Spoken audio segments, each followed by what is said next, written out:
What's cracking, big dogs? Welcome. Bike. Is this thing on? Check 1, check 2, check 3. Dan Quinn's not in Atlanta anymore, so we are free. What's cracking, big dogs? Welcome, Bike, to the channel. Welcome, Bike, to the headquarters. My name is Nicholas. This is BDGE. Big Dogs Gotta Eat Fantasy Football. It is Monday, so we're talking waivers. We're talking full recap. But first, we need to talk about the situation at hand, and that is Mr. Daniel Quinn. The fuck out of here. Thank God. Oh, my God. I can't believe this was the tipping point. We needed to wait to lose to the Panthers at 0-5 for his ass to be out the door. Tommy D, gone. GM, gone. Head coach, gone. Off my board. I'll be honest. I don't know where this puts us right now. I don't know where this puts us because we have Reem Morris coming in, who is our D coordinator, interim head coach. I was so thankful that we did not make Dirk Cutter our interim head coach because he would have done enough. He would have done enough to make us 6-10. And they would have convinced themselves that he was the fucking long-term solution. I don't know why we keep taking out of the Tampa Bay coaching fucking grab bag. Dirk Cutter has always been fucking terrible.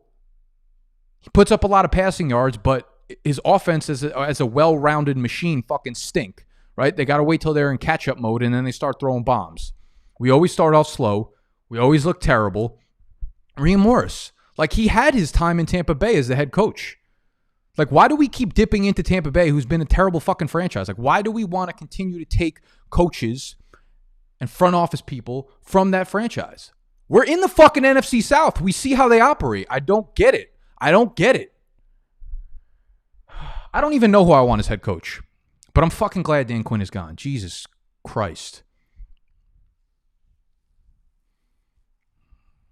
All right, drunk duck. You know what? Talk fantasy? I'm not talking fantasy for the next 45 minutes. I'll put this on record right now. If we hire Bill O'Brien, if we hire Adam Gase, I'm not a Falcons fan anymore. I should have converted to a Raiders fan prior to this season. I was so excited about them this year. I don't know why, but I was. And now I'm getting in on the boat late. Stonk's already fucking through the roof. It's okay because I've been a lifelong Chiefs fan since January. So it ain't no fucking thing to me. Ain't no thing. I don't sound like Snacks. I'm not delusional. My team is sitting here Snacks thinks his team is making the playoffs. How do I sound like Snacks? I've been telling people since fucking since the summer that we're going to be terrible. I'm going to bring up a tweet for y'all. We'll get into fantasy eventually, but this is why I like doing these live streams. I do whatever the fuck I want to do. Sorry for all y'all that have kids out there and you're listening. Really wasn't necessary. Also, shout out to Chris Ramirez, man. Hooking it up he sent through all these cards today. Really fucking appreciate that. Great guy. Look at this. Fucking D. Adams at a 199. Little jersey action. Dalvin Cook. And my new most prized possession of all time. Roddy White. Roddy motherfucking Rowdy White. That's beautiful. A lot of people forget Roddy White was the wide receiver 1 in 2010. I don't forget. You forget. Not me. Couldn't be me. Let's see. Where's the tweet I'm even talking about? I don't know. People are telling me that Atlanta's going to be good this year, so I did the SpongeBob uppercase, fucking lowercase. I said, don't sleep on Atlanta. I'm a Falcons fan. We stink. Our defense stinks, and our coaches stinks. They're a favorite in Vegas to win 7 or fewer games. I knew this shit was coming. I'm not heartbroken. You're heartbroken. I'm not mad. You're mad. You're fucking mad. All right. Enough of that. Let's talk injuries. But also on a card front, we're switching around our schedule. So I'm going to try my best to get these out Monday. I think I'm going to set a schedule and stick to it. Every Monday we're going to do the waiver wire and we're going to do the recap Monday. All right? So no longer sometimes Tuesday, sometimes Monday.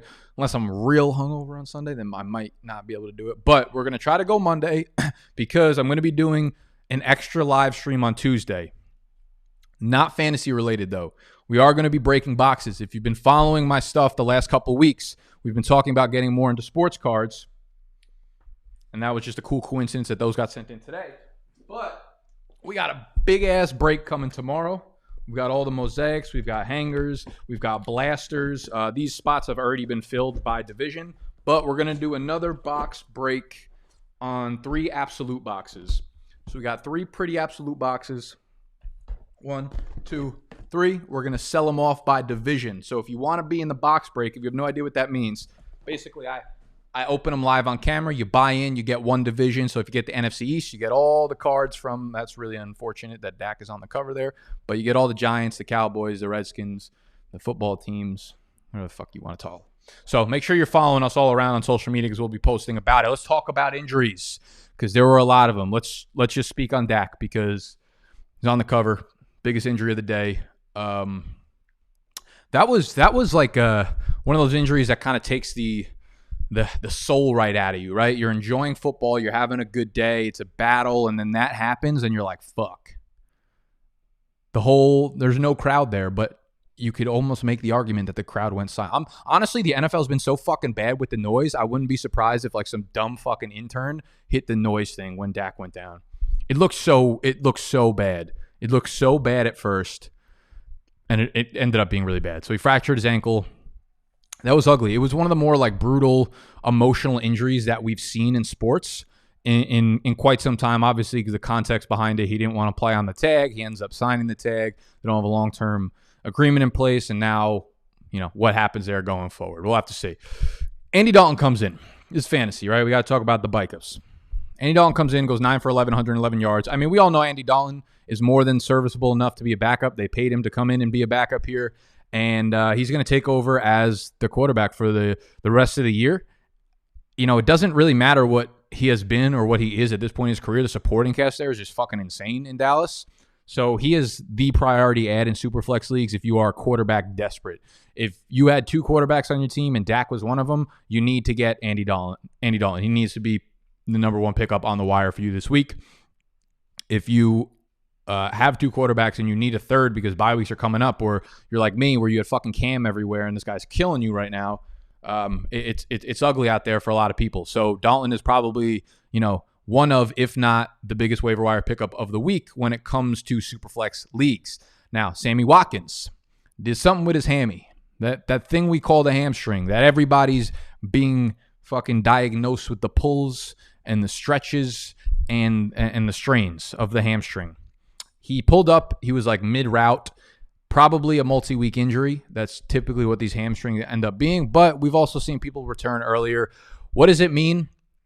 Well, once Sammy left, we had, obviously, Tyreek Hill lead the team in routes run, but behind him we had Demarcus Robinson with 38. We have Mecole Hardman with 36. That's the problem with Mecole Hardman. We're all going to get excited about him, but again, he's always 3rd and 4th, if Sammy Watkins is healthy, on the team in routes run on the depth chart. Obviously, he provides a much higher ceiling, and he gives you that like week-to-week boom. If they do decide to let him take the wide receiver 2 role, which I don't think they're going to really do that, he obviously has some nice ceiling there. So I'm not going out to spend a lot of money on a guy like Mecole Hardman here, unless Tyreek Hill would have to get hurt in order for me to get really excited about a guy like Mecole Hardman. Okay, that's where we'll leave it. Let's get back to the quarterbacks. Baker Mayfield did something to his ribs. Now, it was reported as some kind of rib injury, and we are recording this right now on Monday, right? It's Monday at 3:50 p.m. Eastern Time, United States, fucking Earth, Milky Way galaxy. So for all you people that are going to like yell at me on the day after, 2 days fucking later, that's when we're recording it. There's nothing I could do. There's nothing I could do about things that happen on Tuesday and Wednesday. Baker Mayfield had x-rays, and they came back negative on the ribs. And then I'm seeing some stuff about how from some of the doctors on fantasy Twitter are talking about that it might be like an AC sprain in his shoulder. Everything they asked Baker out after the game, and he's like, I'll be ready to go for week 6. We'll have to see. The rib, he could have a rib contusion, which is like best case scenario if it was a rib injury, and that's what Cam Akers has been dealing with. It's kind of like a pain thing. So keep a close eye on that. If it's a rib fracture, it might be a little bit longer, but the x-rays were negative, so I don't believe it's going to be a rib fracture. Also, low-key could be something in the shoulder. So keep a close eye on that. I mean, if you own Baker, like I'm not really about to tell you to run out and get Case Keenum because they are playing at Pittsburgh, in Pittsburgh, against the black and yellow next week. So, I mean, unless you're wildly desperate, you're probably not starting Case Keenum in your lineup. Even though they're fucking confident in him, man. They gave him, I think it was an $18 million contract this offseason to be the fucking bike up here. They like him. They like him more than I like him. What else we got? Coyle Allen, man, this was crazy. A lot of emotion going on this. I cried a lot. I got a big cry weekend for me and a lot of football fans. I was shook when Alex Smith ran on the field, right? They bench Haskins. He's third string. He wasn't even at the fucking stadium. He's done. His time in Washington, his time on the football team, it's got to be over. They got to be trading him in season, if not right after the season. Didn't come to the game. It was like some illness. I don't know, but there's obviously some weird shit going on there. I'm hearing reports that they don't like his practice. I don't know the right word for it. His practice energy and his studying habits were like really, really getting worse and worse by the week. So it makes sense that he's kind of their last option at this point. Kyle Allen gets hurt with the shoulder. Alex Smith jogs on the field. I was so nervous. I don't know why. Like I was just like, dude, they're gonna kill Alex Smith. You know, like I feel like they're gonna hit his leg and it's just gonna snap out of the bone or something, man. I feel like collectively, I felt every football fan's energy throughout the whole world watching Alex Smith jog on the field, and I was like, we're all in this together. And then when they showed his family up in the stands, I was like, Jesus, that was the dagger. I was like, I didn't need to see that. I'm fucking scared. I'm sad. I'm emotional. And then Alex Smith went onto the field. Great comeback story. And he was fucking terrible. He was so bad. There's no way to sugarcoat it, man. There's no way to sugarcoat it. I'm out of sugar. We made cookies. No fucking sugar left. Alex Smith was god-awful. I think Ron Rivera wanted to see if there was a Cinderella story in the making there. Like he was hoping, he probably knew what Alex Smith was at this point, but he was kind of hoping that Alex Smith went on the field and just went nuts, proved everybody wrong, was like, oh, we still got it. And then I think he saw quickly because right after the game, he was like, yeah, Kyle Allen, you're our starter again. If you're healthy, assuming. I haven't really seen reports on whether or not his shoulder's okay. I would rather have Allen there out on the field than Alex Smith right now for Terry's sake. But to be honest, man, somehow Dwayne Haskins might have been the best case scenario for Terry McLaurin from a fantasy option. What we loved about Terry was he had this combination of floor and ceiling that was super enticing, right? Like his worst games were going to be 4 for 60, 5 for 60. His best games were going to be the ones where he explodes for like $120, right? He did that a couple times. And now you're looking at yesterday and it got ugly quickly, right? And he put up like a 4 or 5 point spot in your lineup. And now you're like, is this what we need to expect going forward when Haskins is not the quarterback? It's a little bit worrisome, but it is a 1-game sample size. I'm holding on to Terry. I'm not panicking yet. We'll see what comes of this, okay? Now, Dalvin Cook, late night game.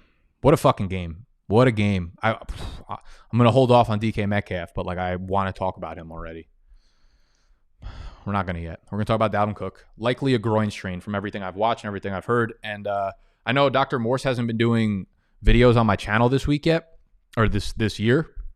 He came on weekly to do it last year, last football season. But if you go just subscribe to the Fantasy Doctors on YouTube, and he does 2 or 3 minute injury updates. They work their fucking asses off over there, man. They really, really do. So go follow them, and you can be super up to date with the injury stuff. They put stuff out. They put videos out within 5 or 10 minutes of the injuries happening, as long as they saw the video, and then it's up there, so you're on top of this stuff. Basically, what he said was it's likely a not too serious groin strain, which medically would take on average 10 to 14 days to return from. After 14 days, the re-injury risk is lower than 10%. Okay, that's the good news. Doesn't seem like it's going to be a lingering injury if we give him some time off. Both David Montgomery and Kareem Hunt dealt with this. All right, we thought it was a lot more serious for David Montgomery. Didn't turn out to be a problem. Kareem Hunt got past it very quickly.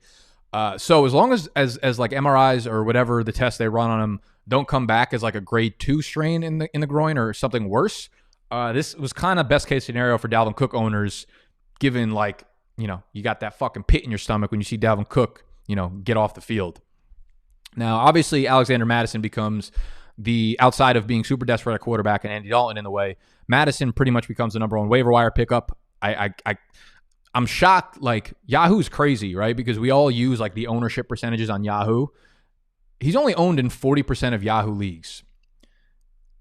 And I almost feel like you need to throw a 25% on top of that, because 25% of leagues are probably free or inactive, and like those should not count against percentages.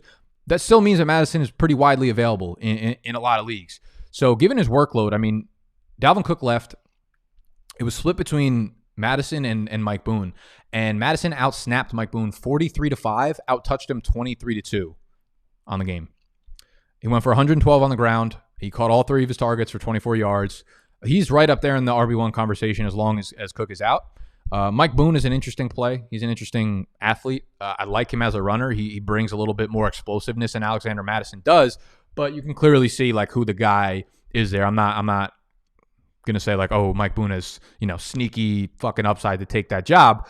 He fucking killed me last season, man. He killed me. I remember championship week 16, was super high in him. Cook and Mattison were out, and he goes for fucking 33 yards and absolutely ruins fantasy championships. The next week 17, goes for 160 in a tug.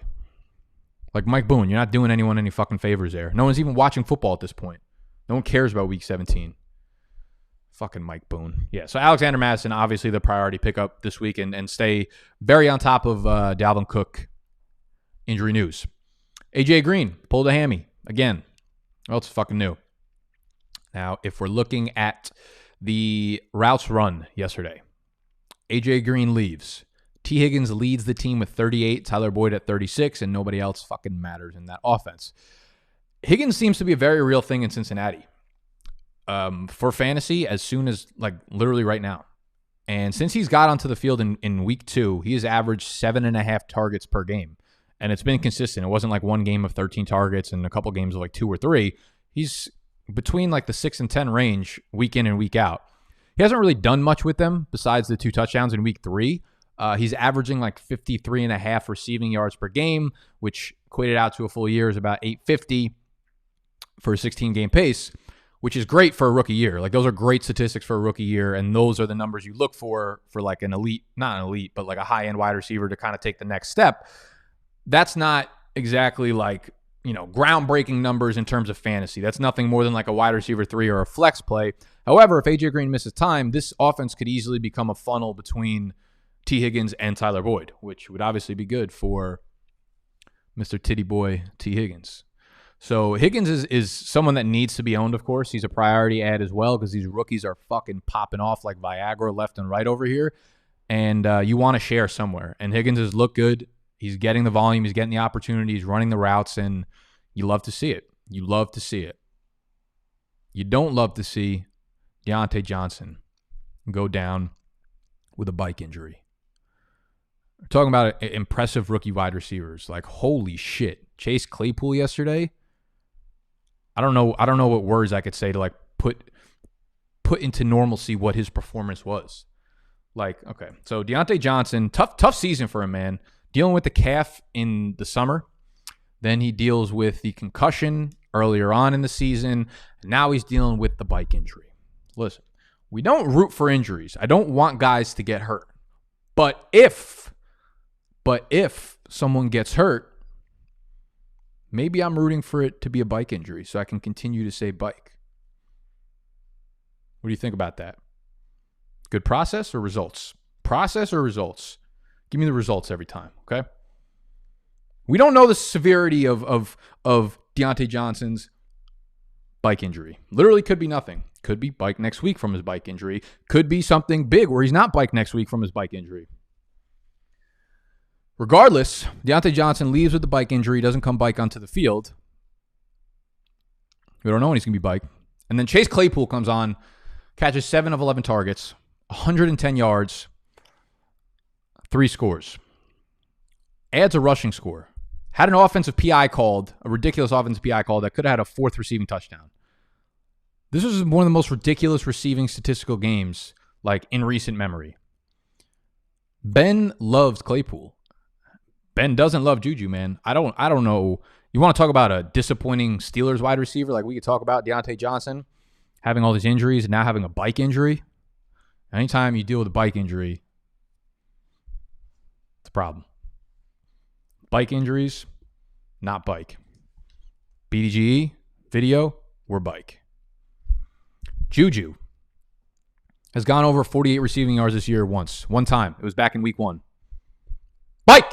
In week 1. Had to keep y'all on your toes.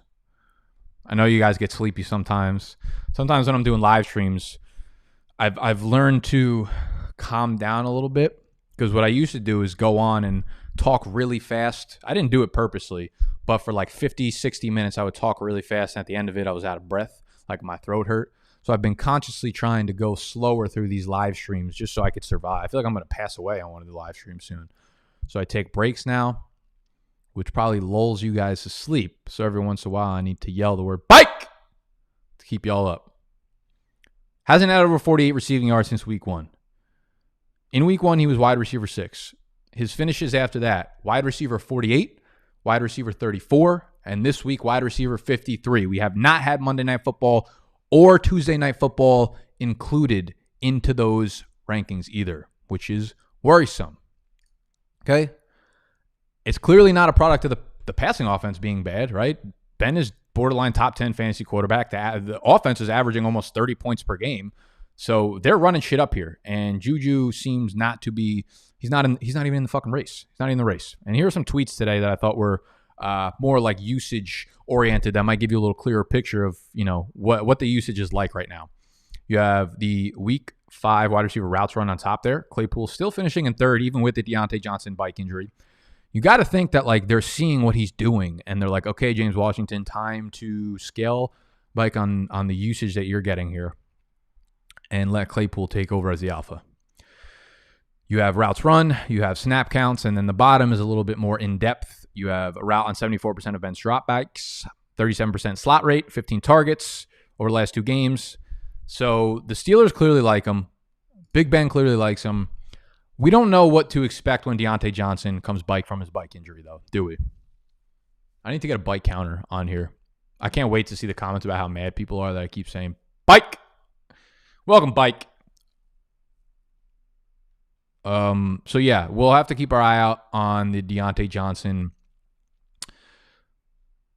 bike injury to see if Claypool will. I mean, he seems like obviously he's very, very high up there priority ad. The breakout is underway. It's already happened. It's already happening. So he needs to be rostered everywhere. But in terms of like going forward, how confident you could feel starting him, it's going to depend on Deante Johnson's health. Because I think as long as Johnson is on the field, they're going to play different roles. And I don't want to say like Johnson's the alpha because, he might just be a great route runner where he never develops into a true alpha. Almost like Stephon Diggs prior to Buffalo, where he was kind of sharing the spotlight with other playmakers and other receivers. Juju in the slot, Thielen was in the slot, shit like that. So I'm just saying Johnson is just as capable of big games like this as Claypool is. And speaking of Monday Night Football, right? We said Juju's wide receiver 53 without having Monday Night Football happen yet or Tuesday Night Football. Here is what we're going to do. Monkey Knife Fight's got the Monday night games open right now, okay? And we're going to fuck around and see what our favorite plays of Monday Night Football are. And for those of y'all that watch on Tuesday, we're going to do one for each. One for Tuesday and one for Monday. If you have not yet signed up for Monkey Knife Fight, I don't know what is you doing. It's a beautiful, beautiful site to play player prop games. It's a hell of fun. They're all like fantasy points related or touchdown scoring related or receptions or whatever you want to do. You could find a game for anything. If you have not yet signed up, make sure you go over to monkeyknifefight.com. It'll be linked in the description. Use the promo code BDGE when you sign up. You're going to get double whatever you deposit. So if you throw down $10, you're going to get 20. If you throw down $50, you're going to get 100. The deposit match goes up to $50. So don't put in more than 50. But use the promo BDGE when you do. Chargers, Saints. Throw some stuff in the live stream. Let me know what you guys are feeling about this. So there are a bunch of games on here, right? And you guys can go play whatever you want. If you're into other sports, shout out the Lakers for the chip last night. You guys, they have basketball, they got baseball, they got whatever the fuck you want to play on here. But let me know what you guys like on Monkey Knife Fight for this one. So they have more or less, where you're just going more or less on the passing yards. They have rapid fire, where they give you a bunch of choices. And for this one, it's like Justin Herbert plus 5.5 on the passing yards for Drew Brees. Keenan Allen minus 0.5 receptions against Alvin Kamara. This is kind of interesting. Touchdown dance. So with touchdown dance, you're picking 3 players, and the goal is to go over 2.5 touchdowns, and you'll 1.5x your money. So if a player, or if the combination of all 3 of these guys scores 3 touchdowns, you're going to want 1.5. I'm having trouble speaking. See, this is what I'm talking about. I'm starting to talk fast again. I'm getting out of my element. Got to cool down, Nicholas. Cool down. Let's take a drink of water. What's the live stream chat looking like? What do you guys like right now?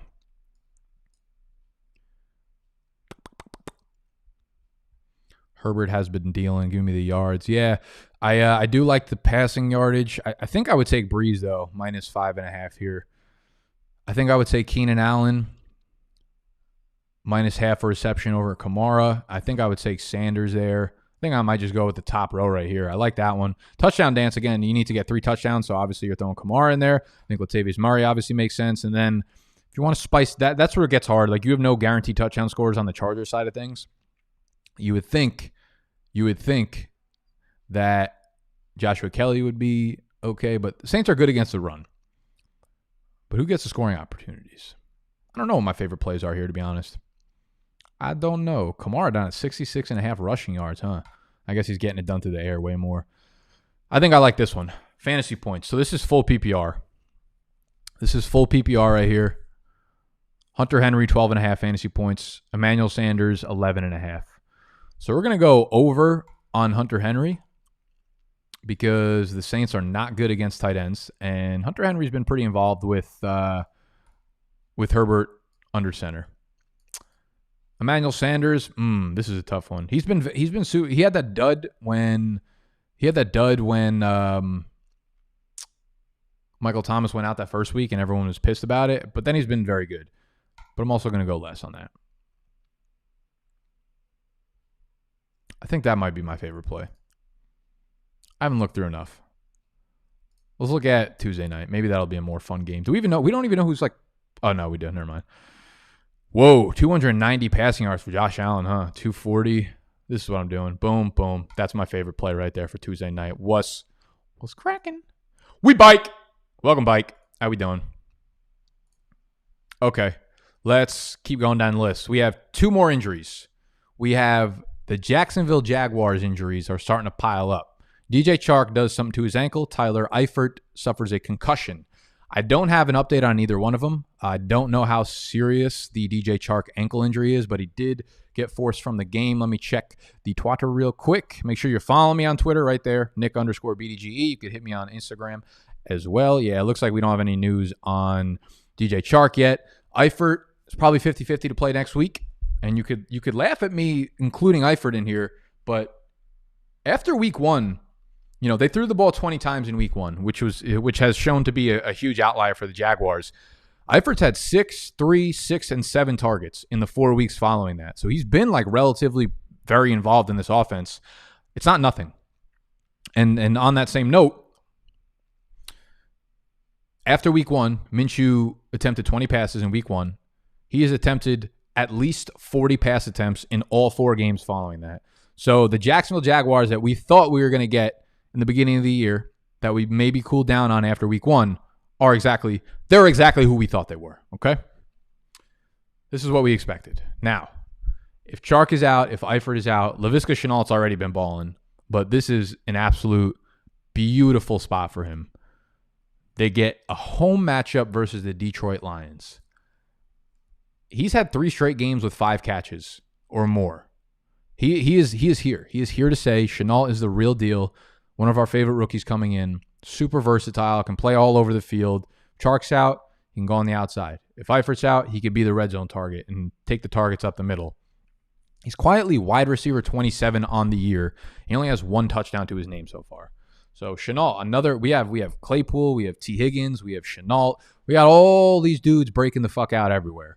If I had to order them in terms of like my priority pickups, who I would do in what order, I think T. Higgins would be my number one. T. Higgins would be my one because A.J. Green's probably going to miss time. And A.J. Green, I feel like, is being phased out of the offense, to be honest. So Higgins has like legit wide receiver 2 upside, I think. And then it gets tough after that. I think we're going to see a lot of inconsistency from Shenault going forward. I don't know how much I actually trust this offense to keep feeding him the ball, especially when Chark is on the field. So really close. I probably lean Claypool and then Shenault. That's how I do it. But T. Higgins for me is like the clear wide receiver 1 that I'm picking up this week. Actually, another rookie wide receiver, man. Henry Ruggs. Comes back from the injury. Through 5 games. Shout out to Still Ryan 5, my boy Ryan of the Breakout Finder pod. Through 5 games, Derek Carr is 1st in completion percentage, 7th in yards, 6th in touchdowns, 9th in yards per attempt. Derek Carr, when you look at his weekly deep ball rate, percentage of attempts, 20-plus yards downfield, weeks 1 and 5, the only games Henry Ruggs has been healthy for. Look at the percentages, people. Look at it. So what I was trying to say about Derek Carr all summer, man. That's why I was high on him, even though he's like a very boring pick. Ruggs looks like a full go, and he changes the offense for this team. They have a lot of explosive playmakers on the team, and Ruggs is like the guy that makes it all work. He's the guy that spaces it out for everybody else. So Ruggs looks like a full go. He ran a lot of routes. I think he was on the field for like 77% of routes, and there's obviously room to improve because Aguilar still ran more routes than Henry Ruggs did, which I don't think will be the case for the entirety of the season. Ruggs went 2 for 3, caught 2 of his 3 targets for like 118 yards, including a 74-yard score. That's the kind of stuff that Ruggs brings to the field, man. Something to note, though, they do have their bye coming up this week. So if you are planning to drop someone for him, thinking that you might throw him into your lineup, fake news. He has a bye week 6. What else we got going on? Also, for like the full write-up, waiver wire, as well as, look at this little fucking animation I made. Look at this. Does it go away? Do I have to put it back on the screen again? Look at me. Look at us. Oh, yeah. So the full waiver wire write-up is on Patreon. In-depth, fab guidance, how much you should spend on each guy. Would you use the number 1 waiver wire priority on them if you are in a waiver wire league? That is available on patreon.com/BDGE, as well as the in-season weekly rankings, as well as our updated dynasty rankings, as well as access to the Q&A that I do every Saturday. It's Q and Assault. We need to copyright that soon. So a lot of good shit on patreon.com/BDGE. A lot of good shit from Chase Edmonds, man. Again, another good game from him. He ran more pass routes than Kenyon Drake for the first time this year. He out-routed him. Is that what you call it? Like, you can out-snap somebody. You can out-target somebody. Do you out-route him? Yeah, that's what we're going to go with. He out-routed Kenyon Drake. Drake just looks fucking terrible. He's playing against me in the town get down, so of course he had to get in for a touchdown. But Chase Edmonds played on, I think, 45% of the snaps for the first time this year as well. So the gap is closing. Each week it's getting closer and closer, man. There's really nothing Cliff can do there except look with his fucking eyeballs, turn his brain on, and show that Chase looks a lot better than Drake. That's all I got to say. Hollywood Brown should also look a lot better than he is performing up to this point. He ranks so highly in like air yards, average depth of throw. He has the single most deep targets this year, 15 of them. He's tied with Calvin Ridley for the league lead, 15 deep targets in 2020. Only 4 of them are catchable. Only 4 of them have been deemed catchable per PFF. He's caught all 4 of them. Lamar Jackson has been the problem when we're talking about deep passes. Right now, he ranks 4th in terms of his deep ball rate. The percentage of his throws that are going downfield that are deep, 4th highest in the NFL. Adjusted completion percentage. So his completion percentage on those throws, 5th lowest in the NFL. So he's throwing deep balls a lot. It's not pretty. It's not good. The results are not there. I like Brown as a buy low because he's doing everything that we thought he was going to be doing. He is who we thought he was. His target share has been crazy. His target share is like that of a real wide receiver 1, like 26 to 28% game in and game out. He's getting those deep targets we wanted him to get. They're not clicking. So I like Brown as a buy low. I also think that this Ravens team and this Ravens coaching staff is they're too smart and they're too talented not to get things clicking on offense for them, okay? If they were able to put together this offense around Lamar Jackson, they will be able to fix whatever problems are happening on the passing side of the ball right now. Because they're running teams out of the fucking stadium, but there are clear problems that they're going to have when they start facing good teams like we saw with the Chiefs.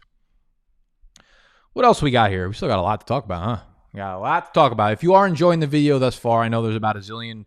Actually, there's probably not that many people in here, but I know there's way fewer thumbs up than there are people in the video. If you just scroll down a little bit, literally all it takes is you just do that. Little beep, boop, little beep, do that, and then hit the button that looks like this. It helps me out a ton. Lets me know that you appreciate these. I'll keep doing them. Again, I'm going to do a live stream for the opening of these football boxes. I want to say I'll probably do it around noon Eastern time tomorrow. Noon Eastern time tomorrow. Set your fucking calendars. Set your alarm clock. Write it on Sharpie on your forehead. Noon Eastern tomorrow. We're going to do some box breaks. Come hang out with your boy. Me and my greasy fingers. 49ers. A lot to talk about here. 49ers get their fucking asses whooped by Miami because, of course, in the E-Town Get Down, I'm going against the fucking elite Fitzpatrick and Myles Gaskin stack. You can't go into a week playing against that stack and expect to win, right? Can't be done. That's what fucking happened. It's ridiculous. I also had COVID has destroyed my E-Town Get Down team.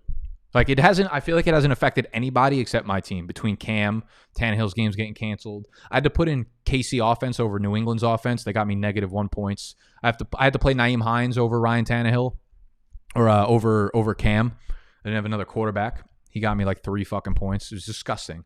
And now I need 28 from Ryan Tannehill tomorrow night, or I'm gonna lose. But it should have been 14 because these other two bullshit ass, COVID ass. Fucking Jimmy G ass getting benched ass. Jimmy G got benched. Came into the game with the ankle injury, but he was not on the injury report going into the game. So they listed him as a non-injured player.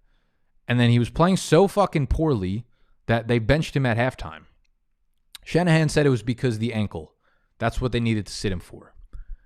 It might have been performance related. Because if there was ever a time for benching to be performance-related, it was literally Jimmy G yesterday.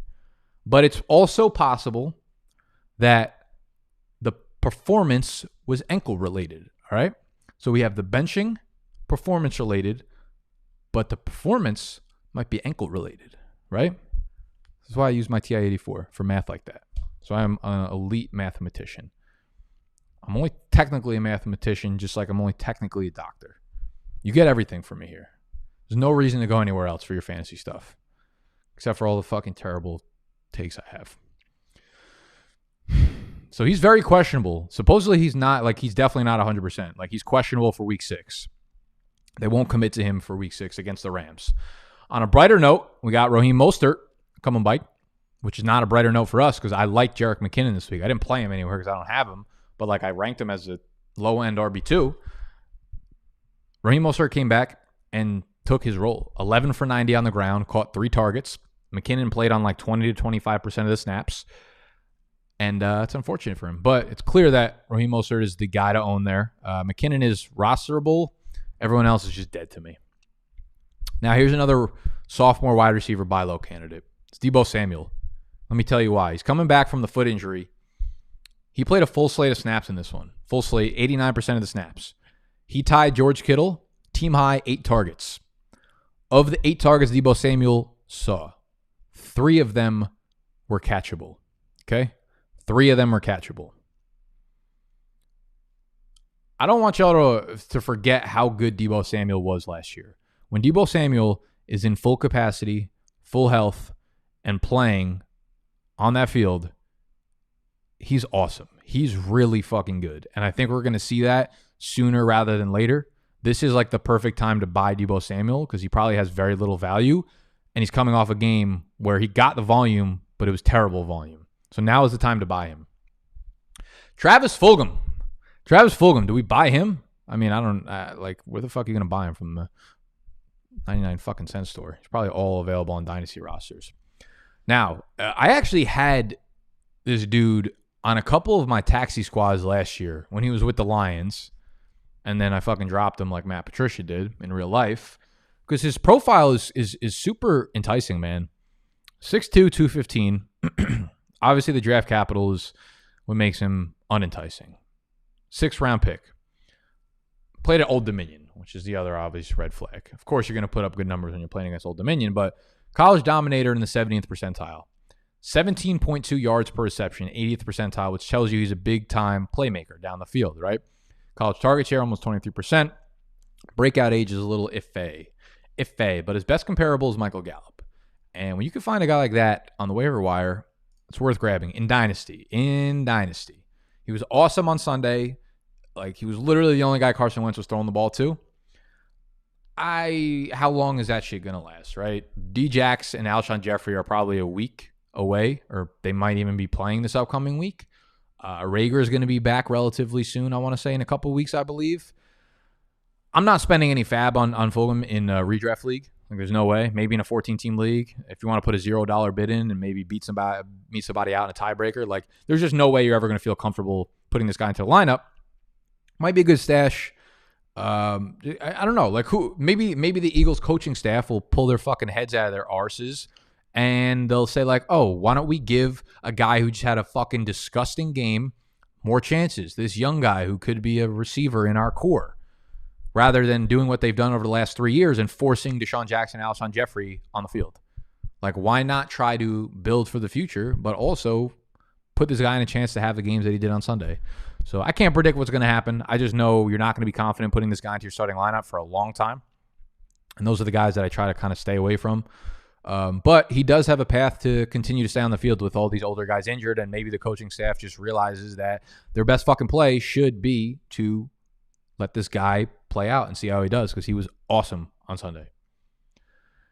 You know who else was awesome on Sunday? You know who else is a pretty good fucking wide receiver in the NFL? This guy named DK Metcalf.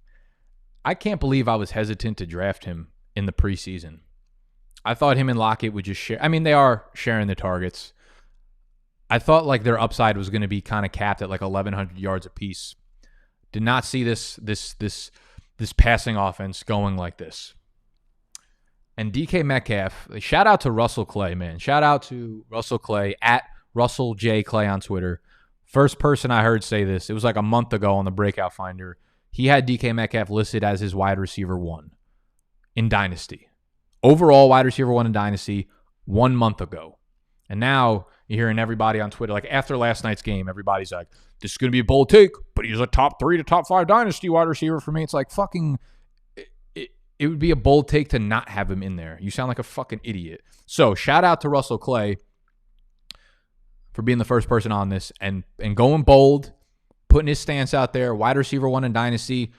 I don't know if there's anyone, I think in my rankings, which I updated this morning, which again are available on patreon.com/BDGE. Let me pull them up for you right now and see where I got these Dynasty rankings at.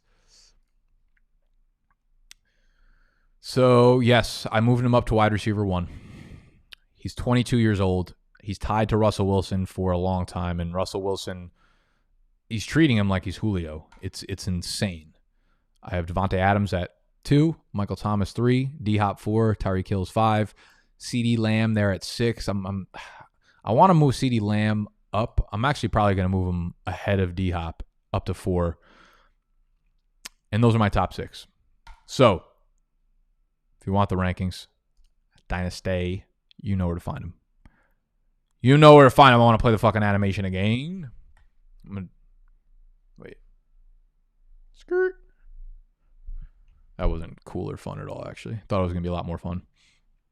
What else do we got here? I think that was really all I had for the recap and the notes. So Joe Mixon caught a lot of balls again. He went back to his typical 2.5 yards per carry, but the volume was very much there. It was good to see him out-target the shit out of Gio Bernard. I did see a tweet somewhere that like all the long-distance downs and the 2-minute and 4-minute drills actually were still Gio on the field, which is weird considering how the box score came out. But I guess this game gave me a little bit more faith. And, one of the things that can come from A.J. Green being off the field is, if the target funnel is going to go to just Higgins and Boyd, Mixon, and just the running backs in general are going to get some of that, right? No C.J. Uzomah. They don't really have a tight end of consequence.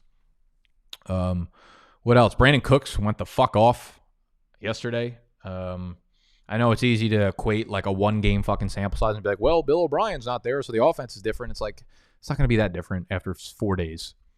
But it was good to see Brandon Cooks get super involved. So he's someone, obviously, you don't want laying around on your waiver wire. So Deshaun Watson's just too good to be held down for so long.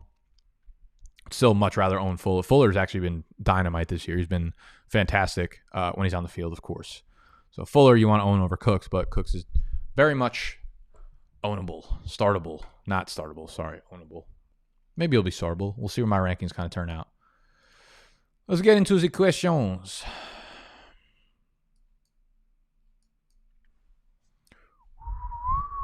Who else is done with fantasy? Yeah, I'm done with fantasy. I'm completely done with fantasy.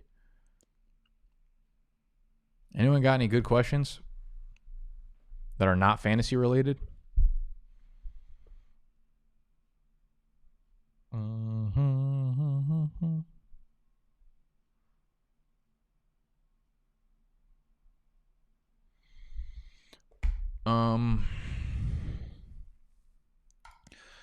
Nick, can I get a spot for the new cards? Yo, so, oh my God. What's up with the British chick? Did you guys see on the live stream when she called me midstream? I think we might stream tomorrow night actually for the Buffalo Tennessee game. So stay tuned. 4-1 gang, where you at? Not me. Okay, if you want spots in the new card breaks, what I typically do, if you're in Discord, I usually put it in there first and give them the first chance at it because they're paying customers. So Discord, you get available through patreon.com/BDGE, but I usually will post it on Twitter and Instagram. So as long as you're following me on Twitter, as long as you're following like BDGE on Twitter, it's at BDGE 2_, and then at Big Dogs Fantasy on Instagram. I'll be putting that shit up. How was your day, Nick? Been a long day. I didn't really sleep too well, so I've been up for a long time. We've been working, getting this shit ready and prep this video. I want to make sure I bring y'all the fucking noise. So it's been a long day thus far, and then we're going to film bunk bed breakdowns tonight at like 9:30, so we're only about halfway through the day, unfortunately. Is Animal dead? He's as dead as an alive person can be. How tall are you? It depends. My hinge profile would say 6 foot. I'm probably closer to 5'11". When is the next vlog from you on Enjoy? Man, I feel like I just dropped that last one, but it's only because I have about 50 minutes filmed of the newest vlog that I need to get out. But I need to edit it first. So that will probably be out. I just don't have a lot of time in the beginning of weeks because of football. But hopefully I can get that out by early next week. On 5 gang. When's the next Marg party? Man, I really wanted to have like a housewarming or an apartment warming party at the headquarters, but obviously COVID is not the friendliest of things. When's the next Marg? If you could relive one day of your life, would you do it to change something or simply relive it? Wow. Great question.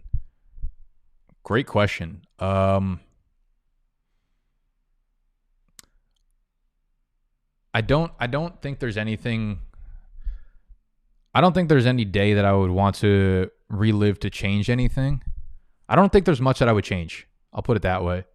I would definitely relive it to relive it. I actually don't know what day I would choose though. I've lived a lot of days in my life. I think someone asked me how old I was. I'm 28, 27. No, I'm 28. Yeah, I'm 28. I'd be forgetting. I'm getting too fucking old. My birthday was in August, so I forget how old I am for like 2 months outside of my birthday.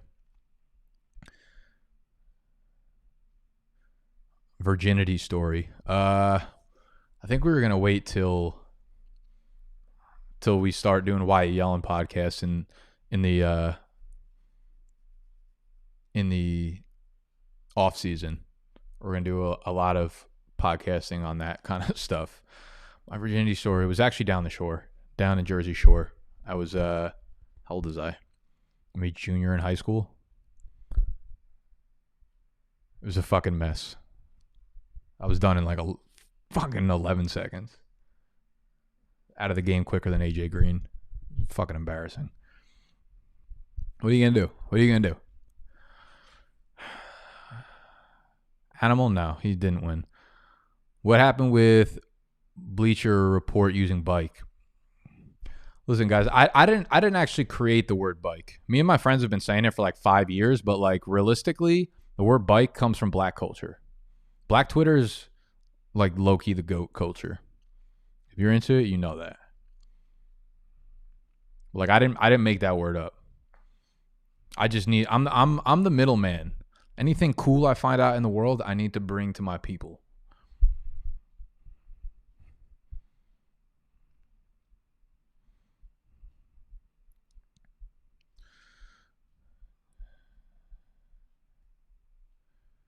Let's see. Oh my God, a lot of questions.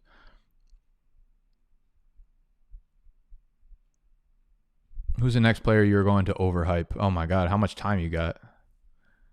How happy are you that Quinn finally got canned as a second season ticket holder? Wow, that must feel really... You must feel better than me. I talked about it at the top of this video. It was the first thing I did for like 10 minutes. Do you go to the barber for your cuts or do you do it yourself? I've been cutting my hair for myself since quarantine started. Actually, when I first moved in, I'm in Manhattan right now, but when I first moved into Brooklyn prior to this lease, that was when I first left like my full-time job, my marketing job. And like I didn't know if I was going to be able to have YouTube support me financially fully. So I was like, yeah, I got to cut expenses, right? We got to fucking, in order to make profit, you got to do something, either raise the revenue or lower the expenses. And I was like, I'm just going to start giving myself haircuts now rather than paying $30 a month or $30 every 2 weeks. So I started doing that, and then like they were terrible. They were really bad, and they still are, but they're better now. But like I lived in Brooklyn and no one gave a fuck and everyone's a hipster. So like my bad haircuts were like just as good as everyone else's like shitty good haircuts, if that makes sense. So right now, yeah, I actually do it myself. It's really easy. I just like fuck around with Snacks. I'm not going to explain it. Drunk live stream tomorrow. Well, if we're live streaming during the game and Snacks is here, yes, we'll probably be drunk. Ranch or blue cheese? Actually, fun fact, I hate every white. There are like very few things I'm picky about when it comes to food. I hate white sauce, white condiments, those kind of shits. Ranch, blue cheese, mayonnaise, like all them shits can get all the way the fuck out of my life. I got in Discord when it was free because I'm a broke boy. Yeah, shout out all the people that got grandfathered into Discord. We let like 2,500 people in, and then we cut that shit off because it was time to make some money. What's the hardest part about building your brand? Oh man, I can go on forever.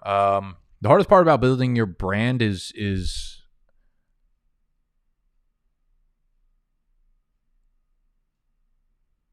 what most people don't realize. Most people are waiting for like this certain thing to happen. Most people are waiting for something big to help to make their brand take off. Some big influencer to give them a shout out or something along those lines. Like people think there is this thing that happens to you that makes it all fucking blow up, which is so far from the truth. Building the brand is a day in, day out, grueling fucking process. It's all about consistency. It's all about consistency. And it's just got to feel right. Like you have to feel like you're doing the right thing. And you know what that feels like. You know whether or not you're going in the right direction with it. But there will never be the thing that puts you on. There's no, like you could have people on here. I've had big names on here and they'll retweet my shit. But like the next day, guess what? You're back to the grind because that does not make or break what you're doing. So the hardest part is understanding. Like I could tell you that it's going to take you 7 years to build a reputable brand. You're not really hearing that. You're hearing me, but you're not listening to me. It doesn't actually register with you. 7 fucking years is a long time to do this every single day, day in and day out for the next 7 years to build something that you're passionate about. You think it's going to come a lot quicker than it is. No way. No way what? I'm so far behind in the chat. I don't know what we're even talking about anymore. What's your body count, though? I'm going to skip that question in lieu of sounding like an asshole. I don't know what the answer is at this point. It's not like an outrageous answer. Like, I definitely know people that have a way higher count than me. I would say like borderline. I shouldn't answer this. Say between 30 and 35 maybe. That's not a good thing though. Like most normal people shouldn't be that high. Like I'm just not good at committing to things, you know? This is you guys and YouTube are like the only things I've ever committed to in my life, which is fucked up, but it's true. Sup, big dog? I know you ride a bike, but do you own a vehicle? Also, what is your dream car? When I lived with my mom in Jersey, like in the suburbs, I had a car. My first car ever was a white Mustang. I loved it, and then it got absolutely fucking totaled, got destroyed. Not my fault. And then I got some shitty white Mazda, which is fine. I don't have a car right now though because you can't park it anywhere in Manhattan. And also, what is your dream car? I just want a Jeep with the top off. Can have 150,000 miles on it. I'm good with that. Let's hope Animal got something else going for him aside from fantasy. Yo, Animal's very, very passionate about what they're doing over there on the Fade the Public YouTube channel. Animal's House, Bagels and Locks. Like, he's working very, very, very hard on that stuff, man. So shout out to him. Who stars in NFL version of Space Jam versus Alien Invaders? I almost think like it would have to be Lamar Jackson as the head guy. Maybe you could put Pat Mahomes. I feel like Lamar Jackson makes sense. Can I get a spot for Broncos cards? We're doing them by division, so not by team. It'd be like AFC East, AFC West, AFC North. Can we get Can we get a camera to record Animals Night in the Woods? Oh, of course. Like that whole thing is going to be a vlog and a piece of content. If Animal's out there, you bet your fucking ass he's going to be bringing one of the cameras out there with him and doing it. We might have editor Ike go out there with him too and do it. Do you shave your beard every day or does it just not grow? I don't shave it every day. I shave it like I literally have like a clip on one of the buzzers that's like a 6, I want to say, a 6 or a 7. And like every 3 or 4 days, I'll just go over my entire beard. And like my mustache and shit is thicker. So that's why it always comes up like darker. But yeah, I'll keep it on one fucking thing and just do the whole thing. What size foot do you have? I have a size 11 foot.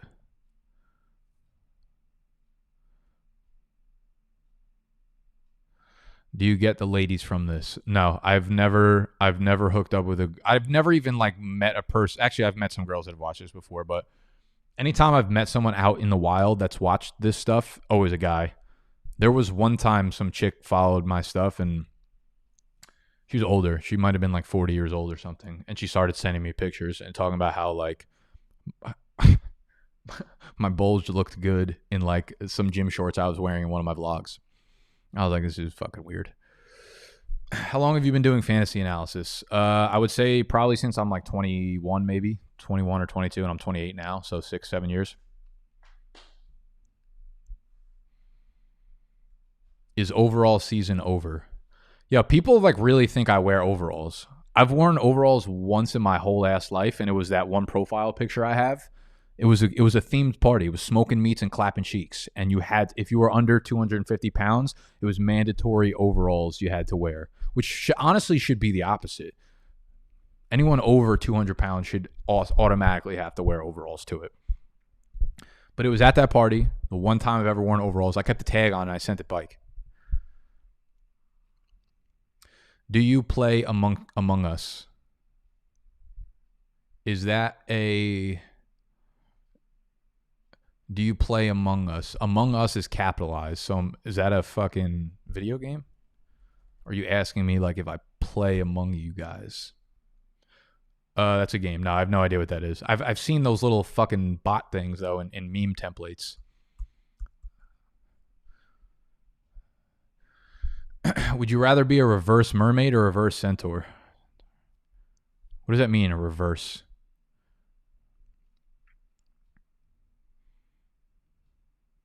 Dude, what WTF am I watching? I don't know, Ben. I really don't know.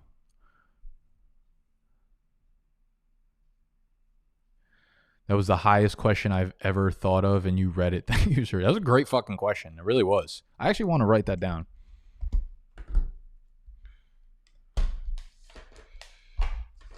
What is it? If you could relive a day.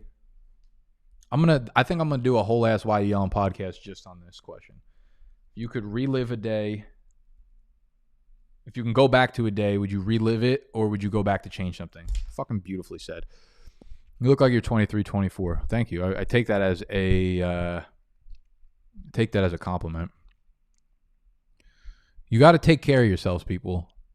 It ain't fun getting older.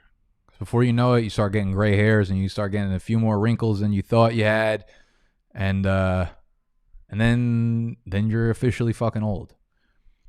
But I feel like I'm 17 still, 18 years old still, and I feel like I'm gonna have this much energy, like to continue to fucking create and chase after things until I'm like 45. So I think a lot of that comes from how I eat. Like I try to eat. For a while, like when I was younger, I was like super, super into fitness. And I've just like recently actually kind of lost the passion for it. Pretty much since like lockdown started, maybe a little bit before that. But I was like super into like a bodybuilding-esque diet. I was not like very, I wasn't like chicken, broccoli, rice, like shit like that. But now I eat way more for my brain. Like I eat so my body and my mind like function well. Like I'm a more functional eater, if that makes sense. And I think like when you treat your mind right, the rest of the body tends to follow it. And I started taking care of myself a lot more, like all around, not just like food, but I actually like clean my face a lot more often than I used to. Like I wash my face twice a day. Sometimes if I'm not like fucking sweating, I'll put some fucking moisturizer on here. It ain't not cool to take care of yourself. All right. One piece of advice I would give to you younger dudes that are like 20, 21 that you think you're too cool to take care of yourself, not the case. You'll be very fucking happy when you're in your late 20s, your early 30s. When you're 35 and you look 25, you will thank your 21-year-old self. I promise you that. What else we got here? Leo birthdays. No, I'm a Virgo. My birthday's tomorrow. Shout out to you, Colin. Happy birthday, buddy. Hope you fucking crush 38 marks. Celebrity crush. It's Zendaya. Come on. She's part of the brand, baby. All I need to do, she just needs to let me go out with her one time, and that's it. Like, it's game over. I'll put on record. I'm the best first date person of all time. I have a 99% hit rate on first dates. And by hit, I mean, like, it was a fun date, okay? I'm here for fantasy football only. Enough of the sideshow. Well, Milton, got news for you. Nobody gives a fuck. Let's see. Is it true with the... What the fuck did you say? Is it true with the statement in the background?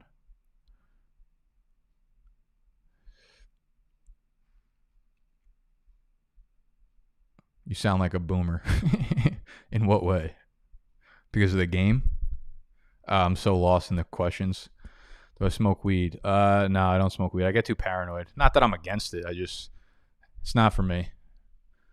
I used to do it a lot in high school and like when I first got to college, but then I would get high and get super paranoid around people, like a lot of people I didn't know. And then since then, it's just given me a terrible high.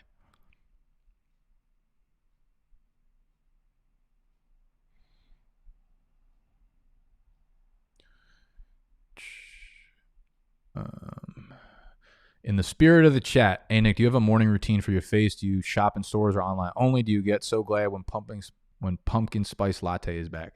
I've never had a pumpkin spice latte in my life. Just throwing that out there. All right. I like pumpkin. I like pumpkin beer. I like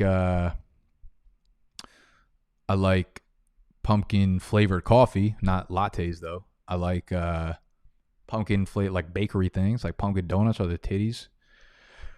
Do I have a morning routine for your face? Yeah. So you know what you guys should check out if you're a dude and you have no idea anything about like cleaning your face or face wash or moisturizer or anything like that, which I still don't. Where I started just like a few months ago was this website called Geology.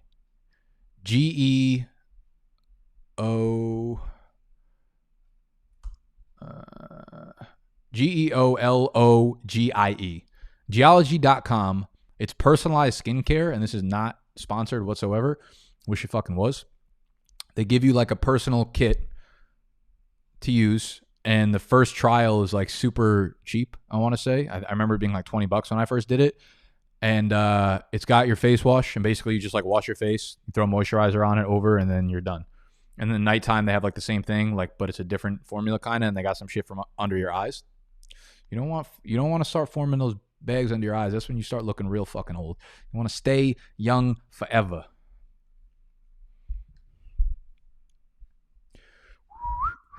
So Geologie is where I would start if you actually happen to give a fuck about your face. Nick Sussin. You sound like a boomer. Thank you, cunt. Where do you find all your info, and what's the best source? I have like 2 folders on my bookmarks bar full of like 30 or 40 different websites I use, to be honest. PFF is probably my number one source in season, and playerprofiler.com. Probably my top 2, and fftoday.com.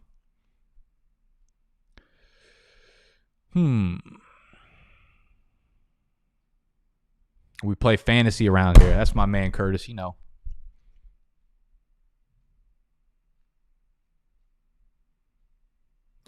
What else we got? What kind of bike you got? I got a...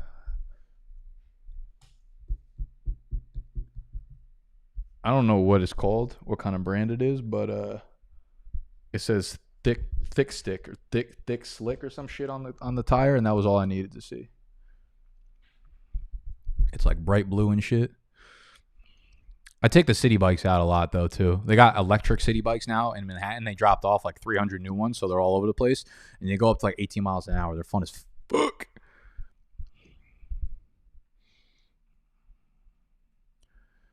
Weird question. Are you a side sleeper on your stomach or bike? I'm a side sleeper for sure.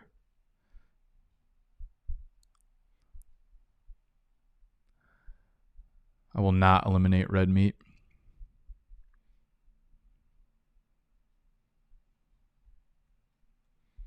No expert is DK in the top 10. I'm pissed. Listen, they all think the same way. They all have been probably fucking ranking DJ Moore over Robbie Anderson. Like, they're all just late to everything.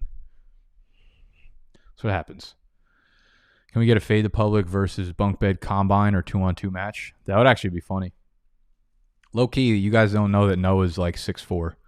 Noah's huge. Noah can fucking throw down. He's a big girl.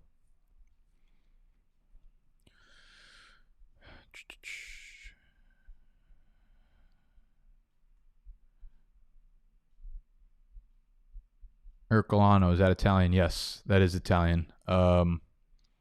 There was actually a town in Italy named Ercolano, and it got wiped out by a volcano. So that's the whole thing about that.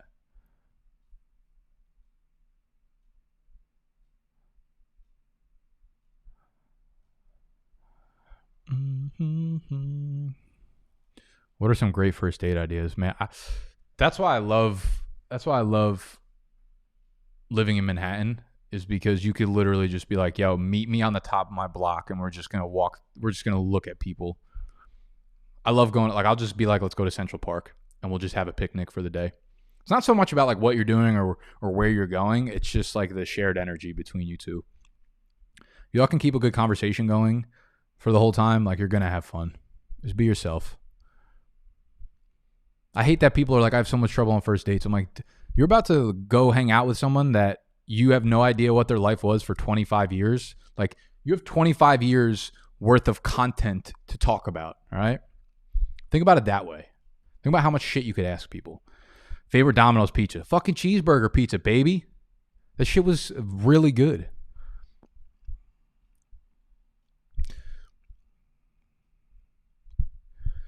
Nick, do you remember the live streams that you used to do back in the early days of the channel? I remember one of the crazy stories that you told us from the shore when you blacked. Oh, God. There was a lot of crazy stories from down the shore. I don't know what you're referring to, Mike. I kind of want to ask you to put it in the chat, but I'm also nervous about where that story goes. I don't know what you're referring to.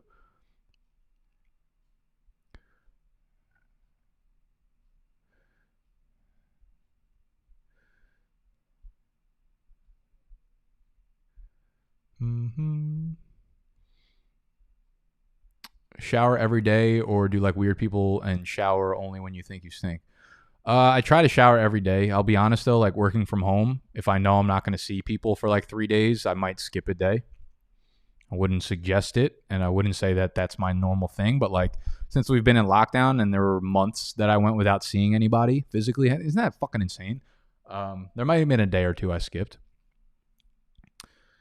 So you keep fucking asking me if I wipe front to bike or bike to front.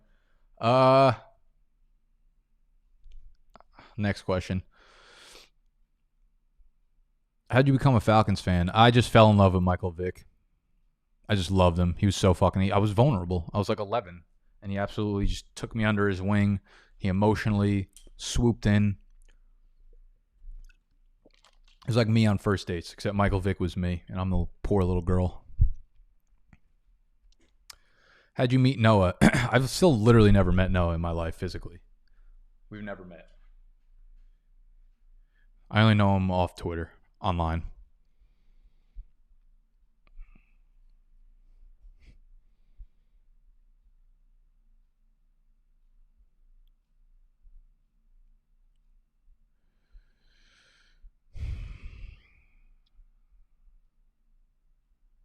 Most of these dudes here just need a friend. We all need friends, man. We all want to feel less alone.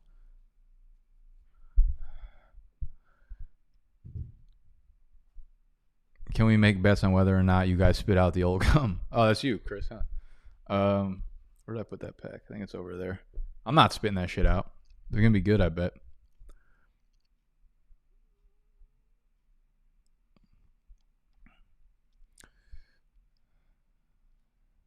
If a person is from India, can you call them Asian? I don't know if I'm like the expert, the in-house expert on that. I don't know. Did you go to school, bruh? And for what? Yes, I did. I got my undergrad in international business, and then I have my MBA in marketing analytics. Tell you what, I'm a lot smarter than I look, which I know is not setting the bar very high, but what other jobs have you had? I'm going to link something for you guys that I think would probably help a lot of you guys out. It's a blog post I wrote, nothing to do with football, or it's very like life related, that will give you context behind my background and the way I guess I think. And maybe you guys don't give a fuck whatsoever, but I'm going to pin this message in the chat right now. So it is pinned there. And it's a blog I wrote on New Year's Day last year. It's 14 things I've learned the hard way over the last decade.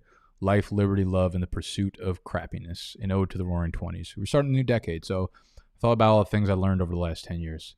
I think it's probably the best piece of content I'll ever put out.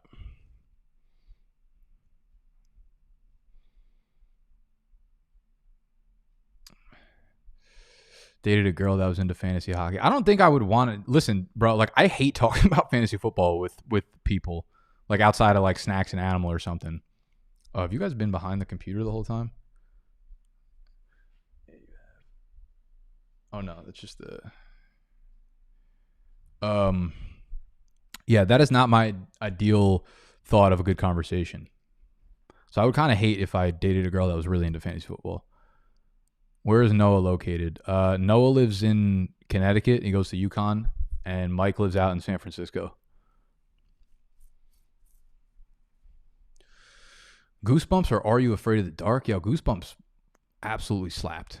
I can't go against that. Even though they're both good. Great fucking choices. It's like the Cleveland Browns bike field of children shows. Who is your number 2 sidekick for the brand? It really depends on what I need done. They're all so different. Everyone on the team. It's like Mike is so good with numbers and like Excel and making technical things happen. Noah's just like a workhorse. Like literally, the way I would put it is like if I dropped dead tomorrow, like Noah could probably pick up like half the work that I do and like continue running the channel. Basically, like he understands the process and the way I do things and automate things. So Noah can do a lot of the shit that I do, but like Animal's out here building the Fade the Public brand pretty well so far, and like taking on a lot of the fun work on the side that he's super passionate about. And like Animal and Snacks, I've obviously known personally, so if I need stuff done, they'll obviously get it done. And then Scott, I talked to Scott about a lot of like business decisions because Scott, none of you guys know Scott. I think Snacks and Animal just saw what Scott looked like for the first time. Like no one knew what Scott looked like. He couldn't really show his face because he works for an actual agency that does video editing. And he's like been around the block when it comes to businesses. He's worked at big agencies. He's worked at startups. So he can offer some like very creative thoughts and viewpoints that I have not encountered yet. So they all bring like different valuable pieces to the team for sure. Did you watch the NBA Finals last night? No, I did not. I was watching football, and then I don't really follow basketball too much. I mean, I watch a lot of the playoffs just because like I do enjoy basketball, but I just didn't happen to catch it last night. Worst injury you've ever suffered? I broke 2 ribs in high school playing baseball. I was like center field, and someone hit one right into the gap, and me and the left fielder were both going for it, and I dove for it, and his knee went right into my ribs. I thought I died. I thought I was gonna die. I got up, and then I couldn't breathe in or out, and then I just fucking collapsed. It was horrible.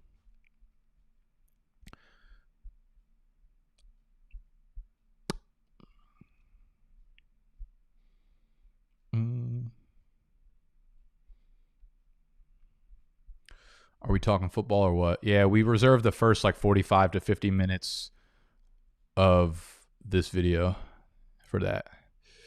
Now we're not doing anything football. Fuck a football. Did I work at Chippendales? Do I look like I worked at Chippendales? If you were in the NFL, what team would you want to be on and what position? I think it'd be fucking ill to be a safety. I'd like to be a safety. I play for, I want to say I play for the Falcons, but I'd be so poorly coached that I don't want to do that.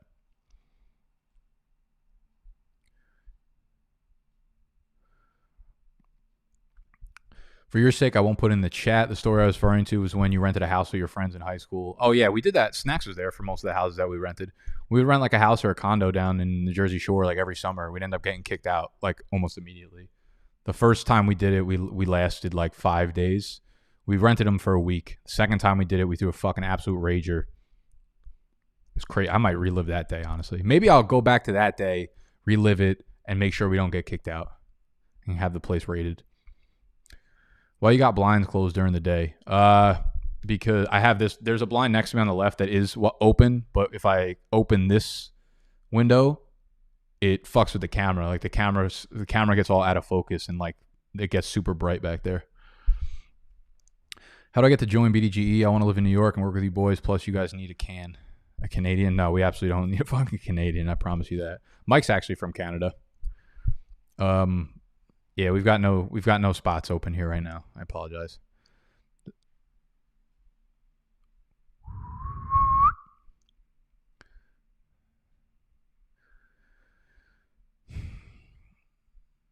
What do I talk to girls about if not football? I don't know. What the fuck do you do in your life? What else do you like to do? What do you do for work? What do you and your friends do? What does your fucking Uncle John do? Ask her about her friends. Ask her about what she does on the weekends, what she's passionate about. Tell her you got a nice new fucking face wash ritual going on now. She'll probably make fun of you, but she'll like it.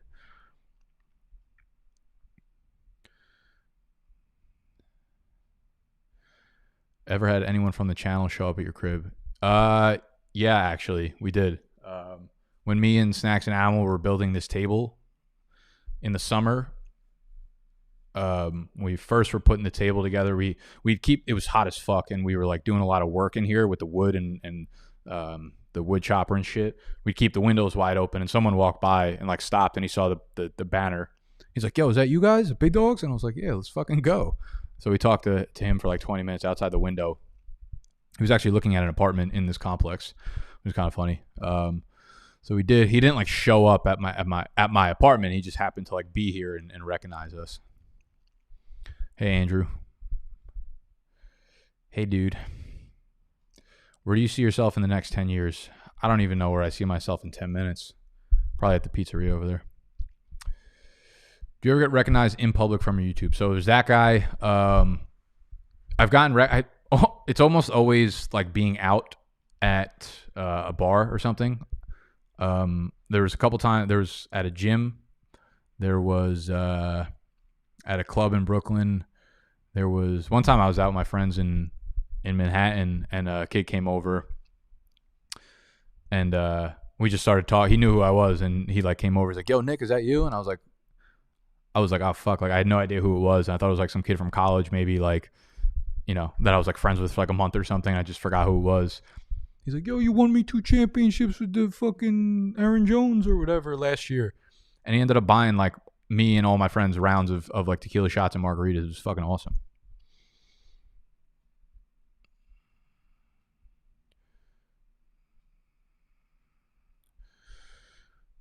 Whew.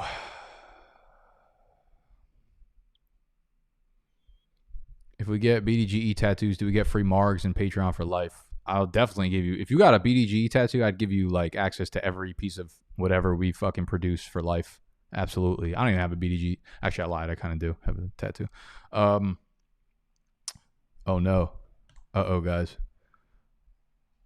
I'm getting my lab results back for the COVID test I took. Shit. I shouldn't do this on air, but I'm gonna. I'm kind of nervous.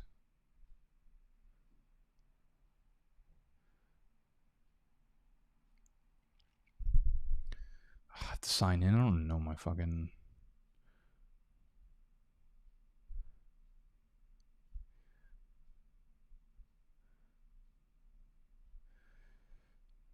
Bear with me. How's it not found? How's it not found? It's my fucking name.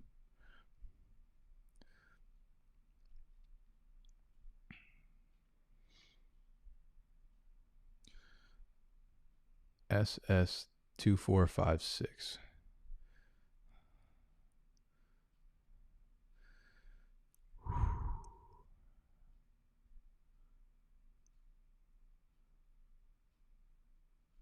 Where does it say?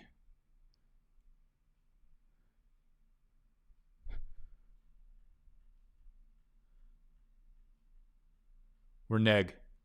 Fucking neg, baby. No COVID for your boy. Huge. I hated your cocky attitude at first. Now I watch all your content. I feel like the silly little girl who likes the man with PS your show with snacks and animals, the best one. I could imagine if a lot of people that probably come to my channel via fantasy hate me. Maybe not hate me, but I could be very annoying. But like, I just go into my fantasy stuff with the attitude knowing that we're all going to get a lot of shit wrong and a lot of stuff right. Like half and half. So I just like try to have fun with it. Like I'll get, if I like a guy, I'll just get cocky with it, knowing that there's a 50-50 chance I'm going to be fucking wrong. Because you can't find anyone that does what I'm doing that isn't just wrong about a whole lot of shit and right about some stuff. But that's why I like putting out vlogs and a lot of like the lifestyle and behind the scenes kind of shit. So you guys get to know me more as a person. And you could still confirm that I'm an asshole. How'd you meet Noah? So I opened up spots for someone to blog for our website like 4 years ago, and a bunch of people submitted like blog posts, write-up samples, whatever, and he was the only one whose stuff I liked, and then I brought him on from there.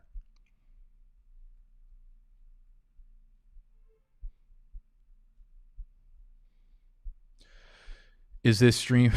You are not the father. I'm not pregnant. I had a little bit of a, I ain't even gonna lie, I had a pregnancy scare last week. I was almost pregnant. Did the stream just kick off? Yeah, you're like 90 minutes into the stream, so it kicked off. Didn't realize you live in NY. I'm in Queens. Be cool to see you around. You're gonna have to find me, brother. Do you have a video of the table being made? We definitely have a time lapse somewhere within the Fade. If you go back to like the Fade the Public videos in the summer when we always did like a 10-minute vlog before we actually kicked off the table talk, I want to say that we have some time lapse footage of us doing that and just some of us fucking around.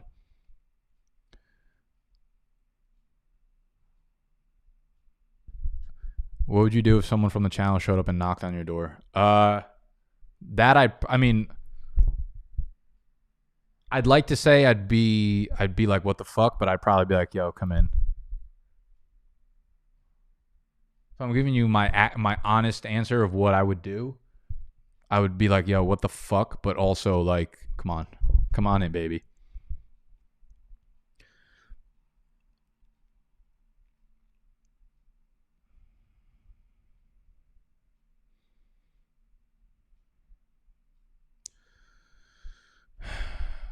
Would you be happier with more control over what happens in your life or more control over your response to what happens?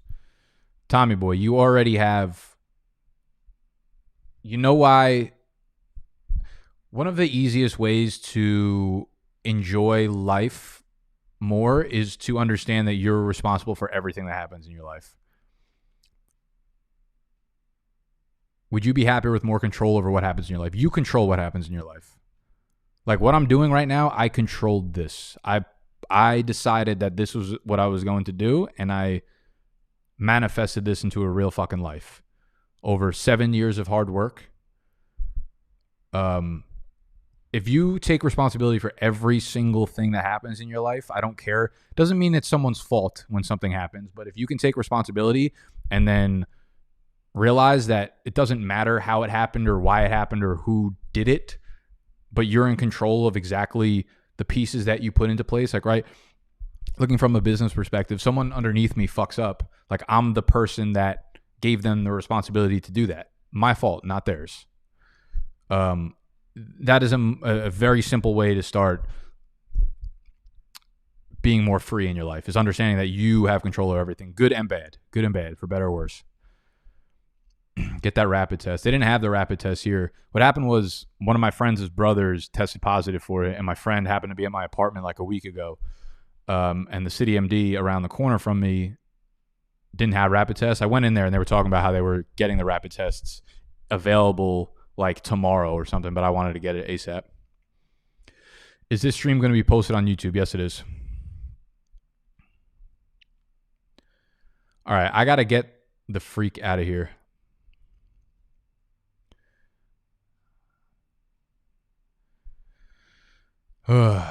Make a montage video of your progress over the last 7 years. Yo, Scott did that. Scott did that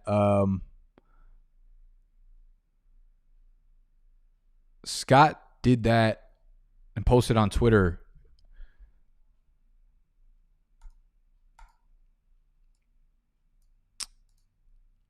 Somewhere. It was awesome. It was like going back to when I started in my bedroom in my mom's house. It was fantastic. Made a motherfucker cry. Nick, do you have a girlfriend? No.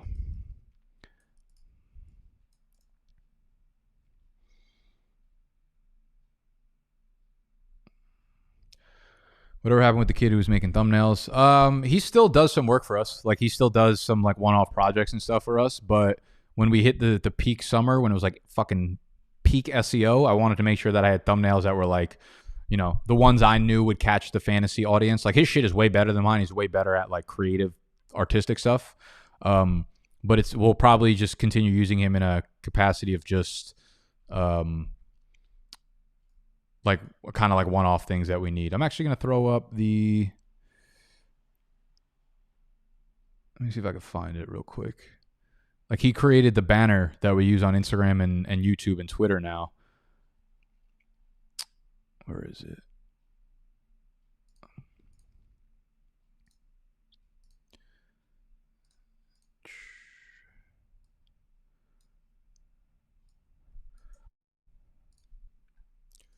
Where are you? Fuck, dude. When I got multiple monitors going, I just like never know where I put shit. Like he made this. I think this is cool as fuck. Like that's everybody on the team, right? Me, Mike, Noah, Animal, Snacks, Scott. So like we'll probably have him working more on stuff like this, like one-off projects.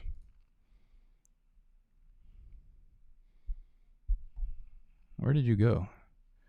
Where are you going? Shit. I can't find the YouTube chat anywhere. There we are. There we is.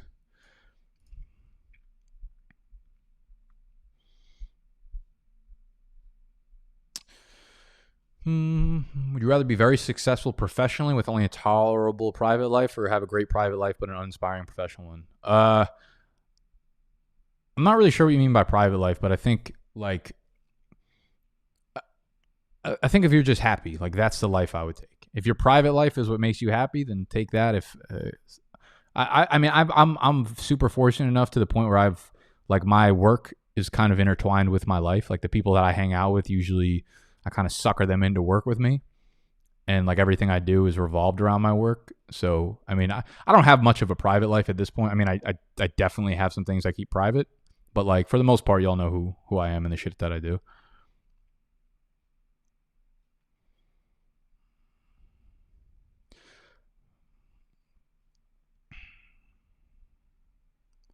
Well, put it on. It's been up on YouTube, cunt.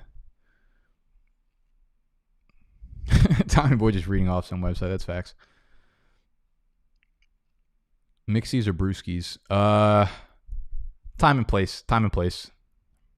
Both good. I would say more of a mixer guy, though.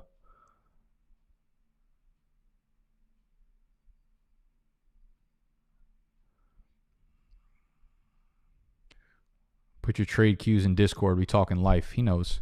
Fade animal. Facts. Thanks, Chris. Appreciate you. What age do you want to get married? I don't really see myself getting married until like, what am I right now? I'm 28.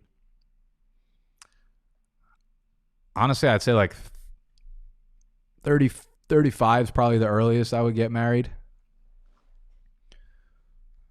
I just don't have the time to like commit to another person right now. You know, I just have like too much shit I want to accomplish. And I feel like when you commit to marriage, that becomes like your identity in a sense. Maybe not. Maybe I'm like too intense with that shit, but maybe 35, 38 is like children range. Maybe marriage at like 33, but I don't know. It's going to take someone very special to make me want to shift my focus to them.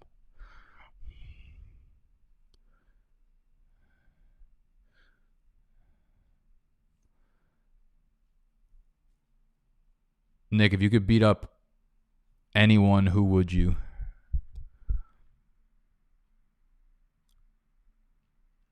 I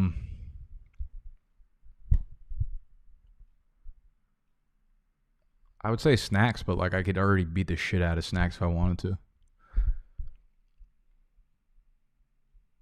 Looks like you keep freezing. Are you guys getting a bad stream? Is it freezing?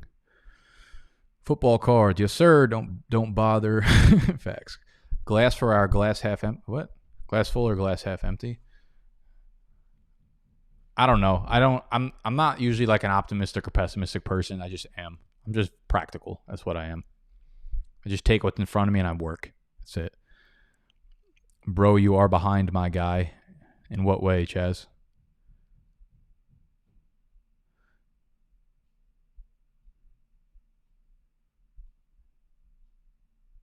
I did it ultra low latency, which will probably fuck it up. Thank you, Thomas. No issue with the stream. Fave actor, favorite tat. Favorite actor is Shia LaBeouf. I fucking love Shia LaBeouf. Favorite tat. My favorite tat would actually probably be this one. The don't take the money tat. I don't know if you guys can even see that. Don't take the money. And then secondly, my Mark tattoo for sure.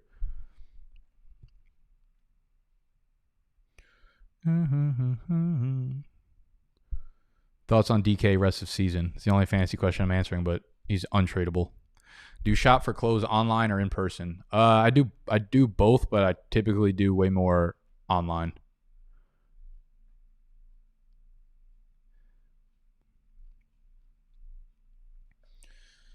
They've just made things so easy through online shopping that, there's almost no downside to it.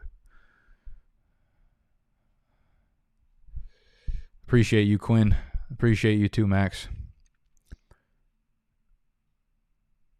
Nah, Tommy, I didn't see tax. Did Tax Collector come out?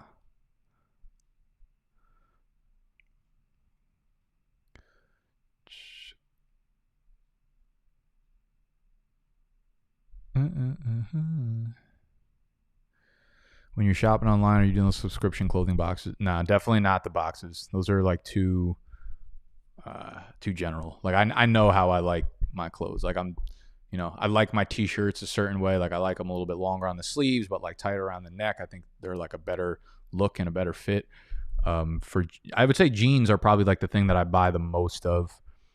I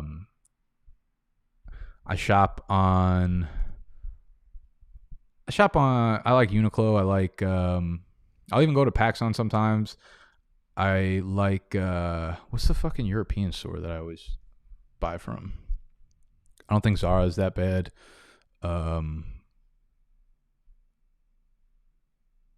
There's a website that I always use that I can't think of what it is. ASOS. ASOS is probably my go-to when I'm buying clothes. ASOS.com. ASOS. Big fan of theirs. Like pretty good quality and very, very affordable pricing. Hey, Mighty had it.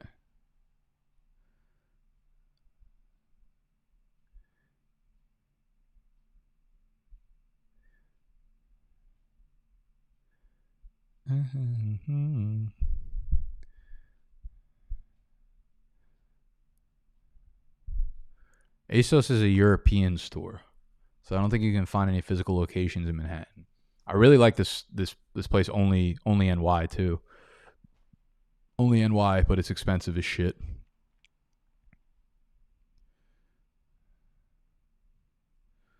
Hawaiian shirts. Oh, Hawaiian shirts. Those Hawaiian shirts I've been fucking around with are from BarneyCools.com. Or maybe it's not .com. Let me see. Barney Cools. Yeah, it is BarneyCools.com. If you're looking for the fucking button-down drip that I was rocking all summer, expensive there too, but you get what you pay for. That's with everything in life. Down 44 points in PPR. He has the Bills and Khalif Raymond left. I have Josh Allen and Kamara. What would you say my chance of winning is if you use percentage, if you like? I would say percentage-wise, I would say you're probably at around 35%. I would say like Allen and Kamara are probably a good bet to go for 45, which is like a big game from Kamara. I would say I don't like your chances, I'll be honest. You're fucking done. Spain without the S. All right, y'all. I'm out. Thank you for... Wow, a lot of you guys actually stuck around. That's what's up. I'm out. Thank you for hanging out with me this long. Make sure you hit the button that looks like this. I'll see y'all on... what the fuck is tomorrow? Oh, we're going to do the unboxing for cards tomorrow. So if you want in on the next box, make sure you hit me up on Twitter, Instagram, or Discord, or whatever. Peace. Tomorrow's live stream.